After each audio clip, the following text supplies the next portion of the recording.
मैं सिर्फ आपके सामने ये अर्ज़ करना चाह रहा हूँ कि नरेंद्र मोदी की हुकूमत वक्फ बिल को लाकर क़ानून बनाने की जो कोशिशें कर रही है उनका मकसद एक ही है, वज़ीर आज़म का मकसद एक ही है कि मस्जिद और मंदिर के नाम पर आवाम हमेशा लड़ते रहे। और उस बिल का मकसद ये नहीं है कि वक्फ की जायदादों को मजबूत किया जाए। आप खुद अंदाज़ा लगाइए कि हिंदू धर्म के एक बहुत बड़े ज्यूरिस्ट हैं BK मुखर्जी की किताब में लिखा गया कि हिंदू धर्म में बाय कस्टम बाय यूसेज वो मंदिर की जायदाद बन सकती है। तो नरेंद्र मोदी वक्फ के वक्फ बाय यूज़र को इस तरह से ख़त्म कर रहे हैं कि अगर कोई डिस्प्यूट होगा या गवर्नमेंट प्रॉपर्टी होगी तो वक्फ बाय यूज़र नहीं रहेगा। दिल्ली में 123 वक्फ की जायदादें हैं जिस पर मरकज़ी हुकूमत का कि ये गवर्नमेंट की प्रॉपर्टी है।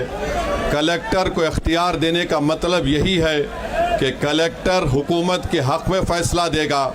जिस मस्जिद के इमाम हमारे भाई मरकज़ी हुकूमत कहती है कि वो गवर्नमेंट की प्रॉपर्टी है, अगर कल खुदा ना खास्ता ये क़ानून बनेगा तो कोई भी जाकर मरकज़ी हुकूमत की तरफ से, दिल्ली सरकार की तरफ से वहाँ पर एक नोटिस लगा देगा कि ये वक्फ की प्रॉपर्टी। हिबा को निकाल रहे हैं, ट्रांसफ़र ऑफ प्रॉपर्टी में हिबा है मगर कोई गिफ्ट नहीं कर सकता वक्फ की जायदाद को।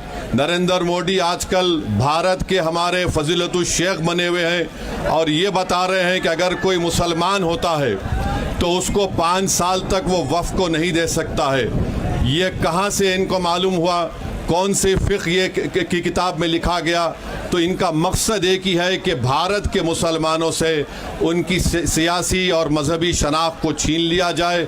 मैं आपको छीनना, इवैक्यू प्रॉपर्टीज़ को छीन लेना, ये मकसद नरेंद्र मोदी की हुकूमत का है। और हम कॉशन कर रहे हैं चंद्रबाबू नायडू को, हमारे पासवान साहब को और नीतीश कुमार तक कायम रहेगी। अगर आप इस वक्त नाजुक वक्त में इस बिल की तायीद करेंगे तो आपको मुसलमान कभी नहीं माफ़ करेगा, क्योंकि आपकी तायीद की वजह से ये बिल क़ानून बनेगा। इसलिए हम उनसे भी कह रहे हैं कि आप इस गैर अनकॉन्स्टिट्यूशनल बिल की तायीद मत करिए। हमारा मुतालबा सिर्फ यही है, अगर हिंदू धर्म की प्रॉपर्टीज़ में, मंदिरों में, सिखों के गुरुद्वारा में कोई गैर सिख या गैर हिंदू मेंबर नहीं बन सकता तो मुसलमान के इस वक्फ में क्यों बन सकता है? तो ये तमाम चीज़ें हैं। हम उम्मीद करते हैं कि हुकूमत इसका नोटिस लेगी।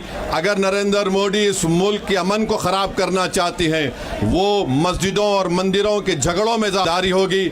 मैं यहाँ पर शुक्रिया अदा करना चाहूँगा हमारे जॉइंट वर्किंग कमेटी पार्लियामेंट के तमाम अरकान का, और ख़ास तौर से कल्याण बनर्जी साहब का, TMC के राजा साहब का, DMK का, हमारे नासिर भाई का और मुहिबुल्लाह नदवी साहब का। हमने तमाम बड़ी कोशिशें की, हमने अपनी अपनी डिसेंट रिपोर्ट को दिया।